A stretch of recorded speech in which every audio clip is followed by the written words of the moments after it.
अपनी वापसी के दौरान नेवी सील्स को द्वितीय विश्व युद्ध के सोने से भरा एक छिपा हुआ भंडार मिला। चमकते हुए सोने को देखकर कियांग बिना किसी हिचकिचाहट के पानी की सतह पर आ गए और दुश्मन पर ताबड़तोड़ हमला बोल दिया। पीछा करने वालों को हराने के बाद समूह एक स्पीड बोट में सवार होकर जल्दी से निकल गया। बेस पर लौटकर उन्होंने तुरंत द्वितीय विश्व युद्ध के इतिहास के एक उत्सुक शोधकर्ता शियाओ मेई से खजाने के स्रोत के बारे में पूछताछ की। शियाओ मेई ने बताया कि युद्ध के बाद कुछ पराजित नाजी अधिकारियों ने गुप्त रूप से बड़ी मात्रा में सोना स्थानांतरित करने की योजना बनाई थी। इस साजिश को विफल करने के लिए एक सोवियत टुकड़ी ने हर कीमत पर घोड़े के सिर और द्वार को उड़ा दिया। गांव में तुरंत बाढ़ आ गई, सोना जलमग्न हो गया और रेहे से दफन हो गया। सच्चाई जानने पर कियांग खुशी से झूम उठे और उसी दिन अपनी टीम को इकट्ठा कर लिया, सोना वापस लाने के लिए दृढ़ संकल्पित। एक अंधेरी अमावस्या की रात में वे चुपचाप हेलीकॉप्टर से उस पानी में उतरे जहां खजाना छिपा था। पहले से लगे सिग्नलिंग उपकरणों की मदद से उन्होंने जल्दी से सोने का पता लगा लिया। जब लोहे के बक्से को धीरे धीरे खोला गया तो दर्जनों टन सोने का पहाड़ जैसा ढेर देखकर सभी दंग रह गए। उन्होंने तुरंत सोने को पैक करना शुरू कर दिया और थैलों में भरकर उसे सतह पर पहुंचाना शुरू कर दिया। अचानक दुश्मन का एक गश्ती जहाज पहुंचा। पानी के नीचे एक असामान्य स्थिति का पता चलने पर सांग बियाओ तुरंत अपने सैनिकों को गोता लगाकर जांच करने के लिए भेजता है।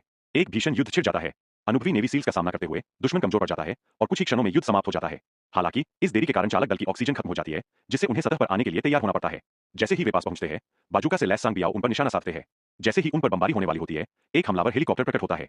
यह सांग बियाओ के आदमियों पर ताबड़तोड़ गोलियां चलाता है, जो विस्फोट में मारे जाते हैं। अंततः भाई कियांग और उसके आदमी सोना लेकर सुरक्षित बच निकलते हैं।